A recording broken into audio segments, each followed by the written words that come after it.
one of the reasons that it's hard to keep dating relationships healthy is because, frankly, you're teenagers, right?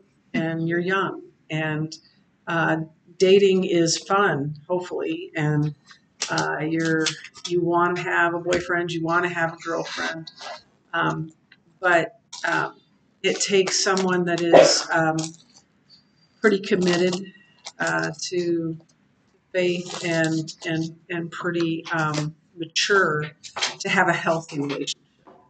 Anyone can have a relationship, but having a healthy relationship takes work and grace on both people's sides. Um, so here's the thing: people talk about practicing for marriage, but does practicing like dating is practicing for marriage?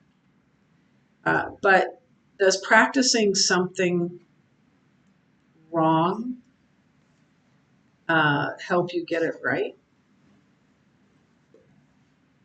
Um, I've had basketball players that um, when they do a layup, they go off the wrong foot, and so I teach them to do it on the right foot, and they're like, "Oh, that's a lot easier." Yes, it is. That's why I told you to do that.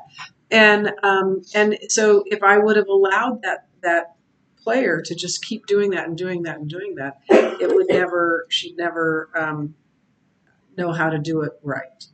So I'm not so sure that dating is practicing for marriage. It's practicing relationships, but not necessarily marriage. Um, and uh, um, yeah, we you need to get that part right first. Um, and there's a lot of right parts to dating, and I think you know what is right and what is wrong. Um, but I'm not so sure that uh, that it's very helpful to come into a marriage to when there's been a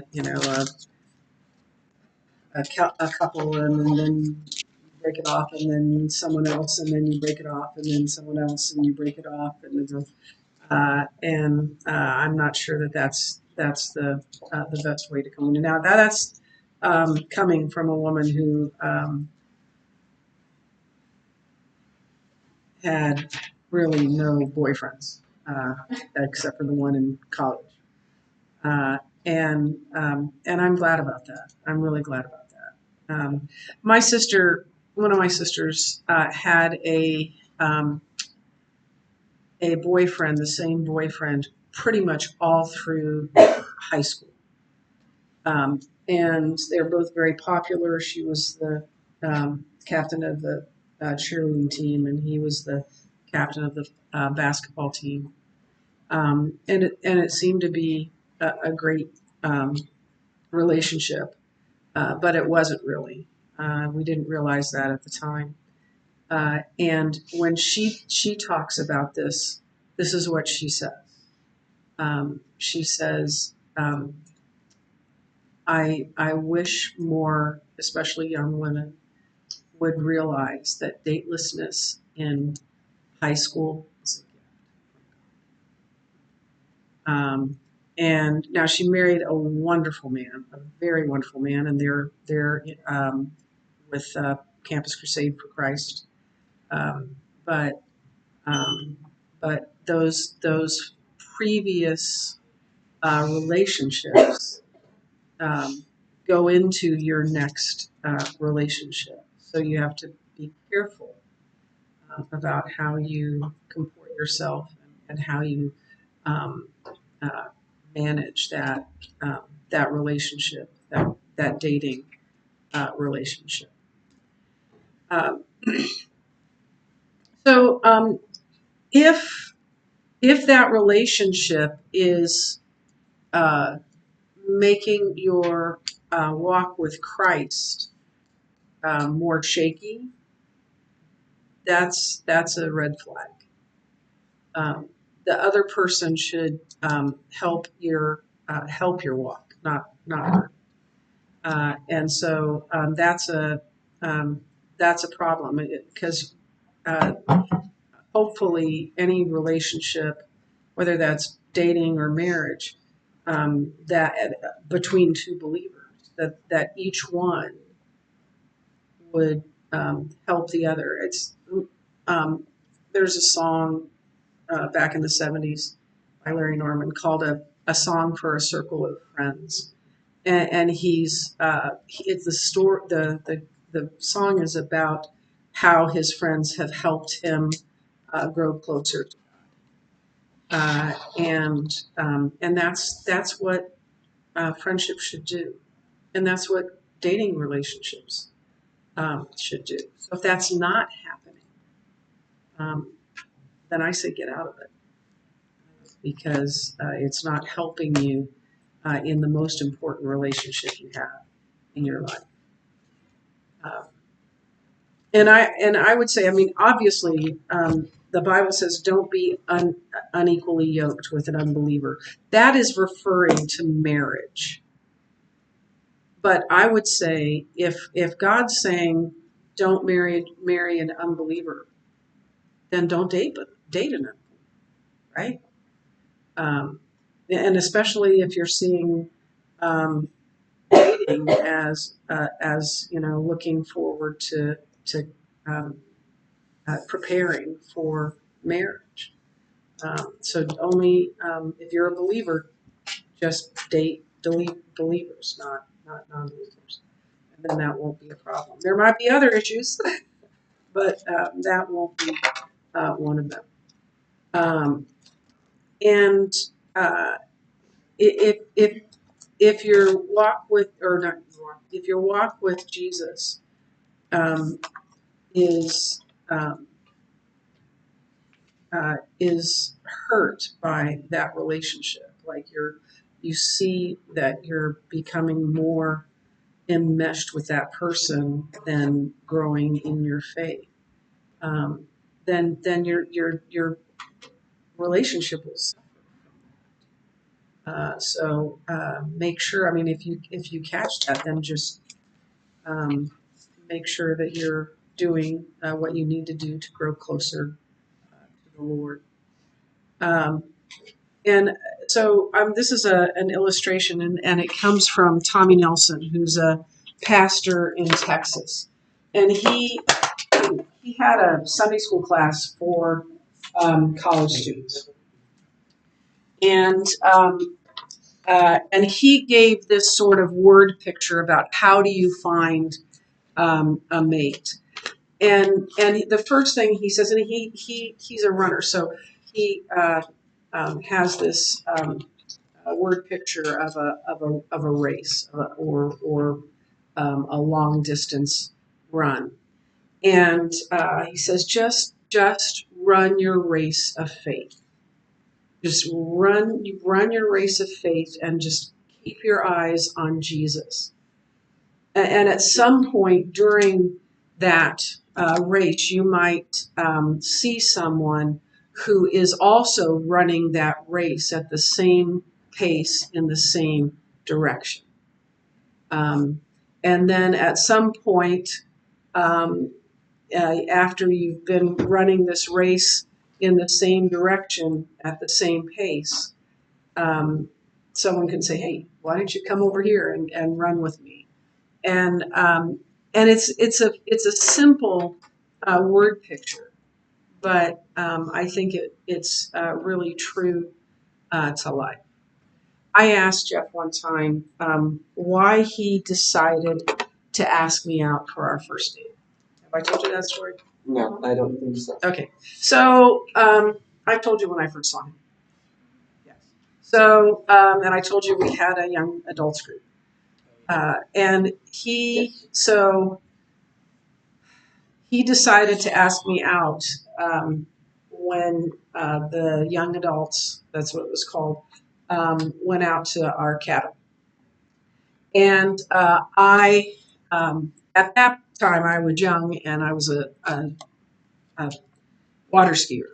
And So it was nobody was there yet, and then people started coming, and my dad kept saying, "Do you want to ski? Do you want to ski? Do you want to ski?"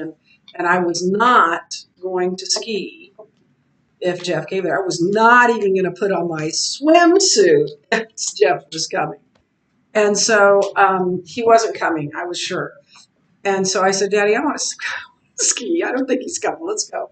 And so I go in, I get my swimsuit on, and I get my ski, and I go down to the water, and I am in the water with my ski up in the air when Jeff comes walking down the beach and says, "Is this a shoot for Sports Illustrated or something like that?" And I said, "Oh, what?" Are you embarrassed? Or like, why didn't you want to?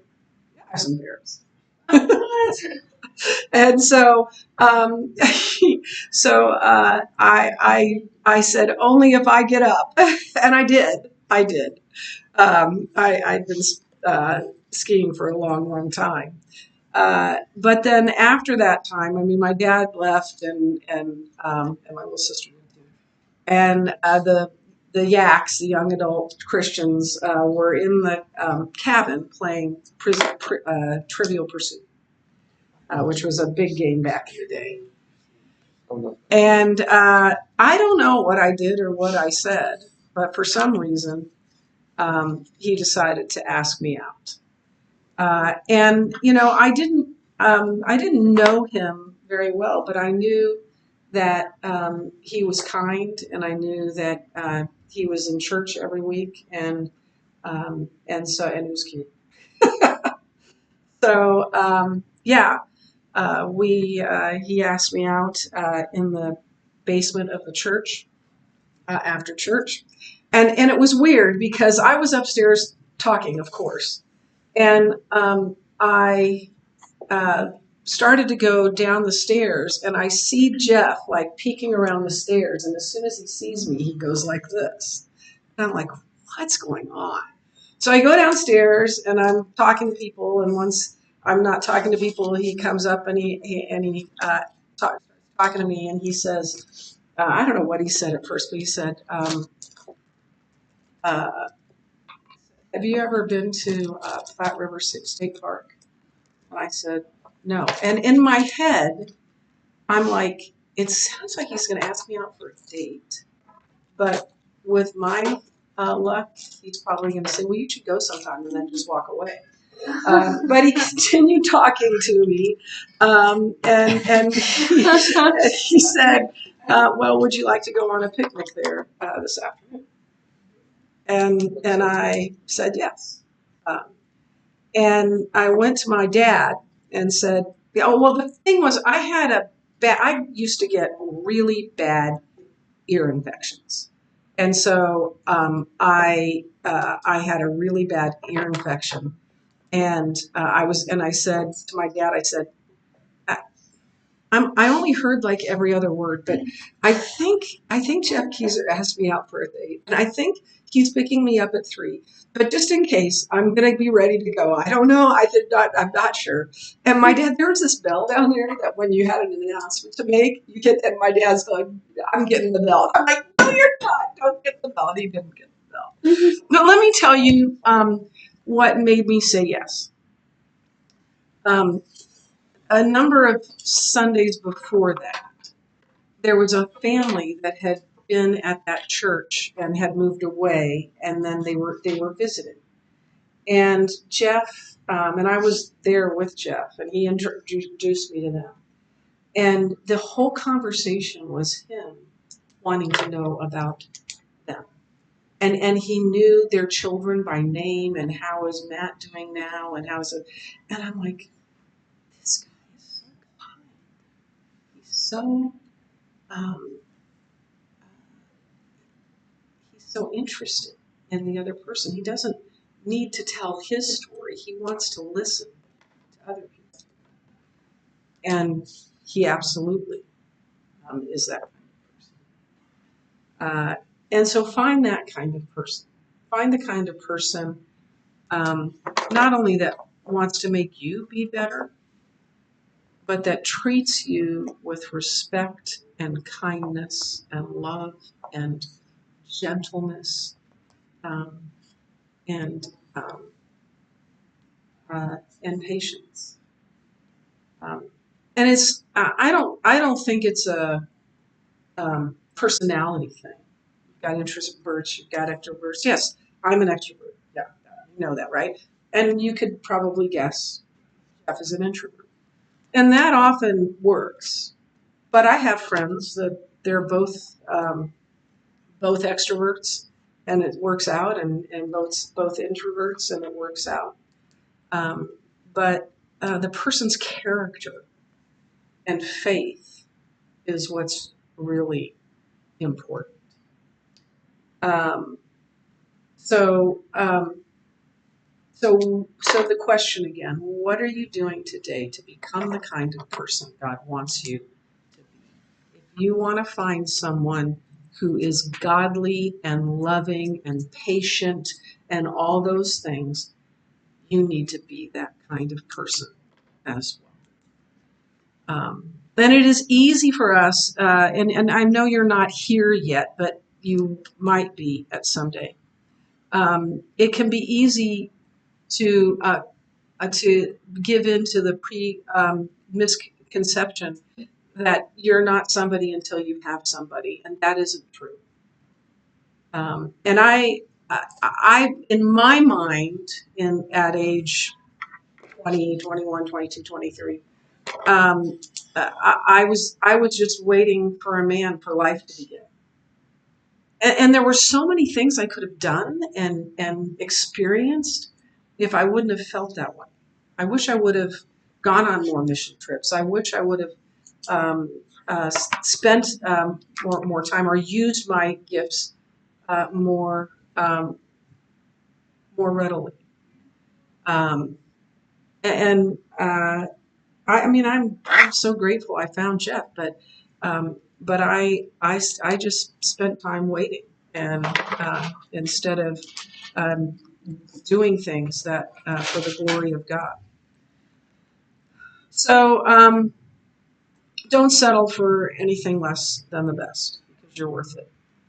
Um, and you don't have to compromise on who you are in order to find someone. God honors your obedience. And in Proverbs 23, it says this: above all else, guard your heart, for it is the wellspring of life. And I'm echoing the couple in the video now that you will have issues from unhealthy relationships in your marriage, but blessing comes from obedience, and beauty comes from ashes.